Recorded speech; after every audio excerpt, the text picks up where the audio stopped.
first off, it's really a privilege to be here. I think the energy in this room, it's palpable. And it's thrown a lot of ideas through my head.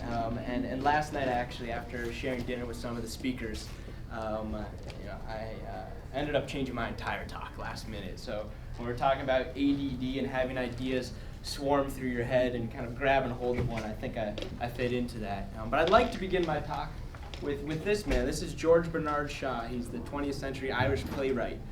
He's famous for a lot of things. He said a lot of brilliant things, but the quote that we've really latched onto at the Unreasonable Institute is this one. George Bernard Shaw, he said that the reasonable man adapts himself to the world. The unreasonable one persists in adapting the world to himself. Therefore, all progress is dependent on the unreasonable person. So at the Unreasonable Institute, we work with about 25 entrepreneurs a year. We help accelerate their companies. How do you go from 1,000 customers to 1 million customers, right? These entrepreneurs, they're cultural, they're political, they're intellectual misfits, right? They're wielding entrepreneurship and market forces to really have an impact on the world. And so we bring our entrepreneurs from all around the world, from Nigerian working with 250,000 smallholder rural farmers to a woman in rural Pakistan working on the prevention of honor killing to brilliant biotechnologists in Argentina working on ultra-affordable DNA diagnostics devices. Now, normally in a talk like this, I'd jump really deep into the Unreasonable Institute. I'd tell you what we do, how we do it, a little bit of our story, more about our entrepreneurs. But I wanted to do something a little bit different. You know, TED is always dedicated to ideas worth spreading, and something that I've seen today, kind of felt throughout all the talks, is this tilt towards action, right? And so instead of talking about our entrepreneurs, I kind of want to talk about ourselves a little bit. Instead of just telling stories, focusing on some of the models that we use at the Unreasonable Institute in terms of determining what it is that ignites us, that gets us on fire, that makes these entrepreneurs so damn obsessive with their ideas that they work 110 hours a week.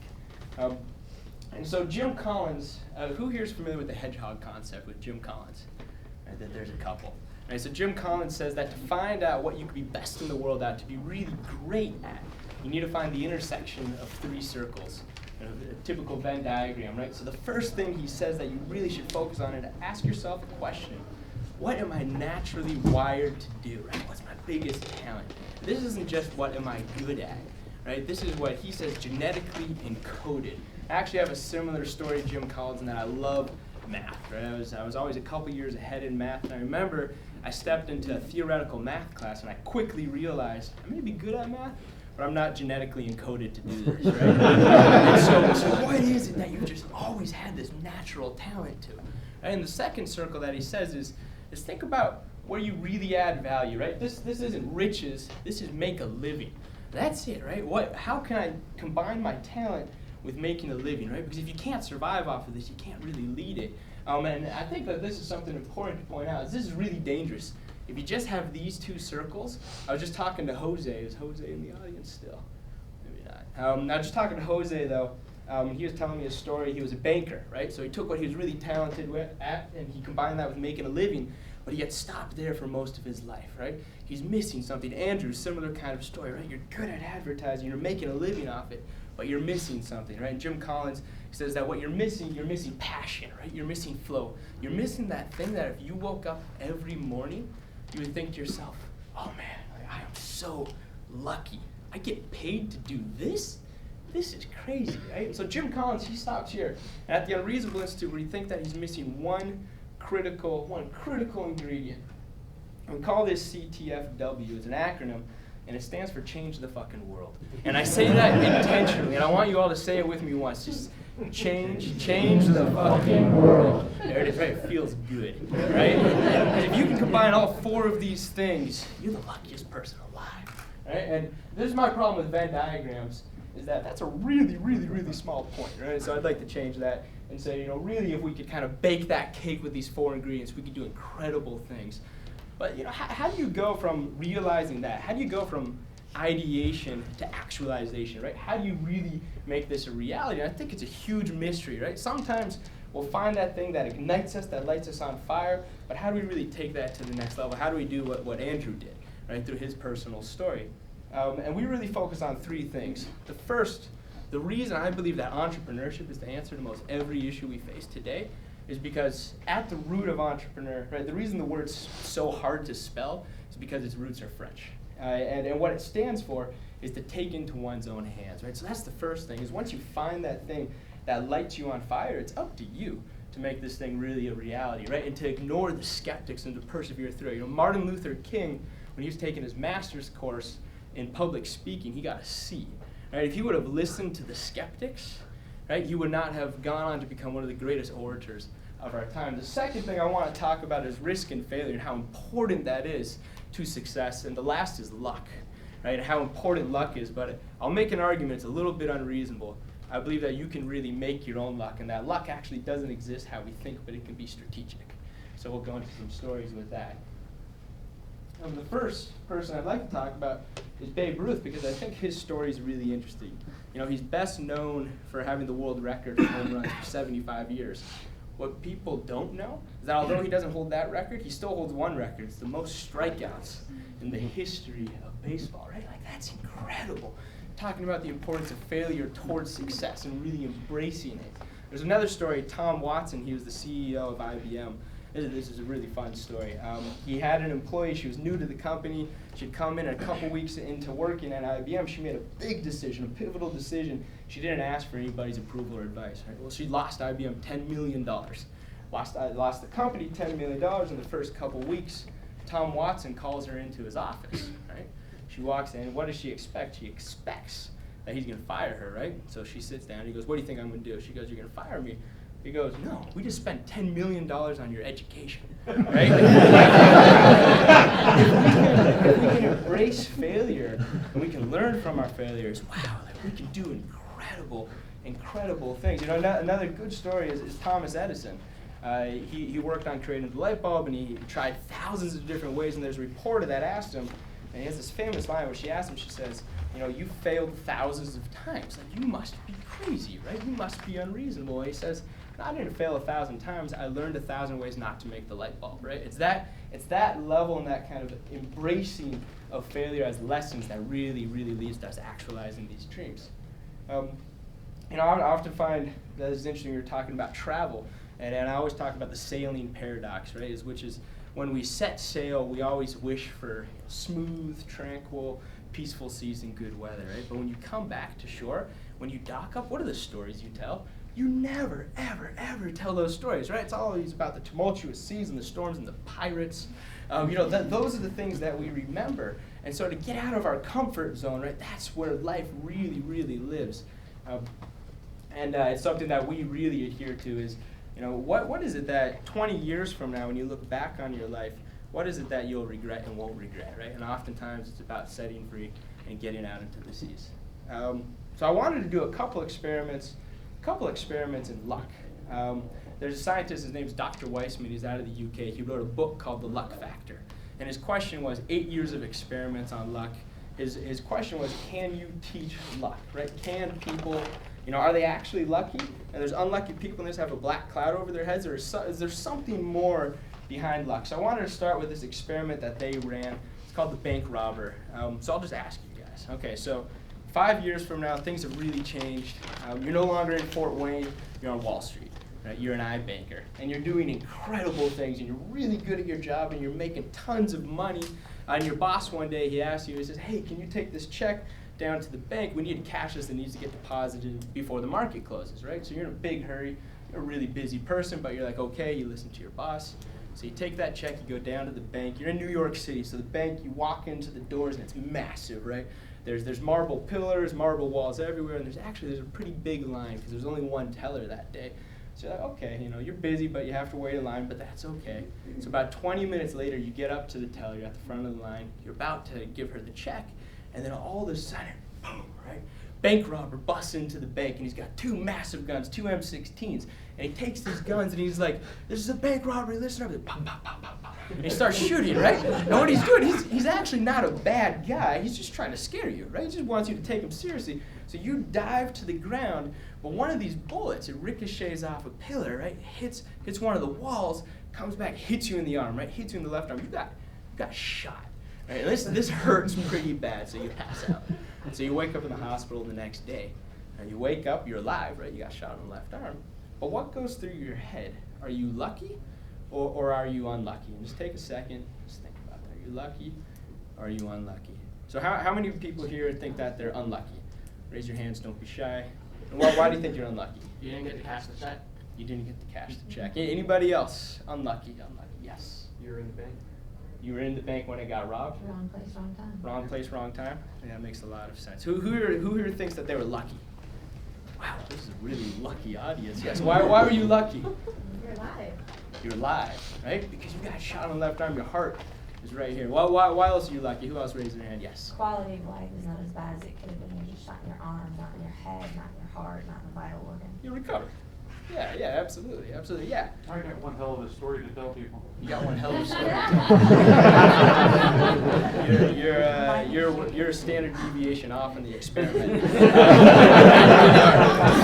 So there's two big groups of people. Actually, the most common is actually unlucky, right? Yeah, you're in the wrong place at the wrong time. Bank robbers don't exist, right? Like you got shot, and that just doesn't happen, right? And it was kind of just this perfect scenario where, you know, kind of a little bit of course it happened to you, but statistically it's unlucky, right? The second most common answer is I'm pretty lucky, I'm alive, right? Like, thank goodness, and I'm you know, there's nothing permanent. But where it gets really interesting is they surveyed about 2,000 people, and it's the standard deviations that were fascinating, right? You had this one side far to the left where they're saying that mathematically you can't consider yourself lucky, right? They look at the people who are lucky and they say you're an idiot because this is impossible. Bank robbers don't exist. You had to be in the perfectly wrong place at the perfectly wrong time. Your odds are 1 in a trillion, if that, of actually getting shot, and they'll get aggressive about it, right? They'll say you can't think you're lucky. They can't understand that, right? And then you get this other standard deviation, the other crazies right over here, who don't even say they're lucky. They say, this is awesome, right? I got a killer story. I got a scar now. Nobody gets shot by bank robbers. This is amazing. And what's so interesting about this experiment is everybody was told the exact same story, put in the exact same situation, and you went from somebody who said it's impossible to think you're lucky to somebody who thinks it's awesome that they got shot, right? So half of luck is perception, right? It's about how we perceive the different events in our life, our interactions with people, and so on. You know, there's another really interesting experiment. It had to do with relationships. So there's this guy who's, you know, he loves women, but he's just so scared of them. He can't talk to women. He stutters. He sweats. He's never kissed a girl in his entire life. He's 4 years old. He's never been on a date. We need to name this guy. Does anybody have a name? It could be anything here. Name? Leonard. What was that? Leonard. Leonard. Oh, that's awesome. So Leonard, right? So he's just over 40. He loves women. He's never been able to approach them. So he has a pretty big issue. And he goes and he sees this lady who's kind of like the real world Hitch, right? She helps out men who are struggling through relationships. And he goes and sees her, and she tries all these experiments on him, these different ways to solve his problem. And after the 8th session, nothing's working, right? And so at the 8th session, she tries something totally different. She goes, Leonard, we're going to do something new. And she's like, but what I'm going to ask you to do, you have to promise me that you're going to do it. You have to promise, right? And Leonard looks at her, and you can kind of imagine the kind of guy Leonard is. And he's like, I'm not going to promise you I'm going to do this. I don't know what it is, right? And she goes, no, you have to promise me. And she goes, you know what? I'll guarantee you. If this doesn't work, right, the thing I tell you to do, if it doesn't work, all of your sessions are free, and in fact, I'm going to pay you what you're paying me. Right, so you're going to make money if this doesn't work. So Leonard says, oh, yeah, of course, it's not going to work, so I want to get paid. So, you know, no problem, of course. And she goes, no, Leonard, you have to promise, right? And he goes, okay, I promise. She goes, okay, I want you to take the next 30 days, and over the course of the next 30 days, ask 75 women out on a date and fail 75 times. You have to get rejected 75 times in 30 days. Right, for the first time in his life, Leonard's like, well, okay, you know, I could do that. She says, Leonard, you can't be creepy, right? Like, I'm going to give you a one-liner, and you just have to use that. So it's scripted, right? What you have to do is go up to a girl and say, hey, I think you're beautiful. My name's Leonard. I'd love to take you on a date. Would you go on a date with me? That's it. Really simple, right? And so it's interesting. Leonard says, okay, yeah, of course I can do that, right? Because two things have happened. One, she's flipped the paradigm of success, right? She said that it's successful to get no's, right? For the first time in his life, he can actually do this. He can get rejected. And the second is she scripted it, right? He can't talk to women, so she scripted it so he doesn't even have to think, right? So he gets out of her office, goes to a coffee shop. You know, here's a girl laughing in the corner, goes up to her, he's like, hey, you know, I think you're really beautiful, my name's Leonard, I'd like to take you on a date, would you go on a date with me? She goes, no, right, of course, no. But what's important is that is the first woman in his entire life that he's asked out on a date, right? And And so he goes out again, he asks another girl, she says no, asks another, no, no, no, no, no, right? He gets to the 10th ask, and all of a sudden he gets a yes, right? So he calls up a psychiatrist, and he's like, oh my goodness, I'm cured, I got a date. And she goes, okay, Leonard, that's great, but how many times have you failed? And he goes, 10 times, or 9 times, right? And she goes, no, you promised me 75 times, right? Go back out there and fail. And he's like, oh, okay. So he goes back out there, asks a woman out a date, no, no, no, no, no, yes, right? No, yes, no, no, no, no, yes. And then she has about 5 dates, right? He calls her back up and says, no, really, I'm cured. I have 5 dates, right? It's been 2 weeks, 5 dates. So she's like, okay, come into my office. So he comes into her office, Leonard sits down, and she looks at him and she goes, well, how many times did you fail? And he's like, 36 times. 36 times, Leonard, you promised me 75 times. Go back out there, right? He's like, wow, okay. So he goes back out, asks again, and at the end of the story, he can't fail 75 times, right? He stops at the 10th date. He couldn't get 75 failures in 30 days. Comes back into her office after the 30 days, sits down, and he's like, I'm cured. And she goes, yeah, you are cured. Right? And so this story is one of my favorite stories. Because what they did is they flipped the paradigm of success and embraced failure towards success. And it shows the other side of luck, which is pursuit, right? Pursuit, he had to make those asks, but perception that he was perceiving failure as success. So when I used to tell this story to my friends or whoever it was, every guy in the room for the most part, they go, oh, we have to do that, right? Like every single guy. that always came up. And this one time I was sitting down with a really good friend of mine, and he's from Germany. He's a really good-looking guy. He's really intelligent. He has a huge heart, but he's pretty shy. Right? And he was telling me about this girl that he really liked, and I was like, well, look, just ask her out on a date. Nothing bad's gonna happen. Just tell her how you feel. And he's like, I can't do that. And so I told him the story of Leonard, right? And then he like leans across the table. We're having dinner, and he's like, we have to do that. I need this, right? I'm like, do you really want to do this? You serious? Everybody says that. He's like, we have to do this.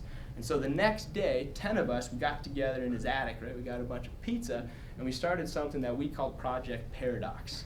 Right, this was a massive social experiment in getting over ourselves, right? Like getting over social constructions of what is appropriate, what is okay, what is right, and pursuing success through failure. And so we all pooled in $100, which was a heck of a lot of money for a bunch of sophomores. Right? We pooled in $100, and we said that the person who could get the most points, and I'll explain this in a second, who could fail the most over the course of a month, that they would win, right? They would get the prize. And so how our point system worked was if you asked a girl out on a date and she said no, you get 1 point. If she said yes, you get -2 points. Right? Now, if you took her out on the date, you get your 2 points back. It would nullify it. The thing we were trying to do is make certain that you really were attracted to her, that you really did care about her, that you really did want to take her out on a date. If you're on the date and you moved in for a kiss and you didn't get a kiss, you get +2 points. But this was an incredible experiment. Out of it, people have gotten married. Right? This has been replicated from MIT to Merrill Lynch. They had a bunch of bankers get together. They all pooled in $1,000.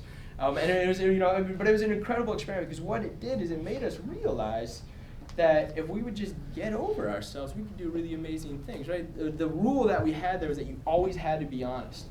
You had to be truthful with whoever you're approaching. So if you asked a girl out on a date, and she was like, wow, you're pretty good at that. Do you do this often? You'd have to be like, yeah, actually, I just asked 4 women out, and I'm doing this big experiment. So you had to be honest, you had to be sober, and you just had to be genuine. That was really, really, really important to us. Part of this was, can we bring back chivalry, right? Can young guys be good guys and still do well? And what we learned throughout this experiment was absolutely, but the biggest lesson that we learned was that it was a little bit like approaching strangers, right? Talking to strangers. That when you opened up to people, that when you were vulnerable to people, that they were vulnerable back to you, right? Even if a girl said no, right? She may say, no, I have a boyfriend, no, I'm married. We learned to look at rings. But no matter what, worst case scenario, you made their day, right? You connected with another person. You gave them a genuine compliment. And if you were okay with yourself, it really did incredible things. But the reason I tell this story is because I actually think that we can create our own luck, right? And a lot of people, they look at a lot of people who are really successful, and they say, oh, they're just so lucky. They do what they love. They're passionate about what they love, whatever it is. But I don't think that's true. I think that they've created it, that they've consciously went out there, right? That they've given it their very best, and that they've perceived failure in a different way. And so I would challenge all of us to really, if you find, what lights you up, or that intersection of what you're talented at with, you can make a living with it, or you're passionate with it, and you're changing the fucking world, right? If you find that intersection of those 4 circles, just do it. No more excuses. Just do it. Just do what Andrew did. His story was beautifully told. And I'd like to end with one more quote. It's Wayne Gretzky. I've become a huge fan of Wayne Gretzky. I was born in Canada. I only lived there for 3 days. But I'm still very much a proud patriot of the North. And I love Wayne Gretzky, not for his ability to play hockey, more for his really amazing cheesy one-liners. But he has a really good quote. He said that you miss 100% of the shots you never take. And so I just challenge us all, there's 100 ideas, 100 seeds being planted here. Today, let's do something with that, right? Let's create something. So thank you all so much. It's really been a privilege.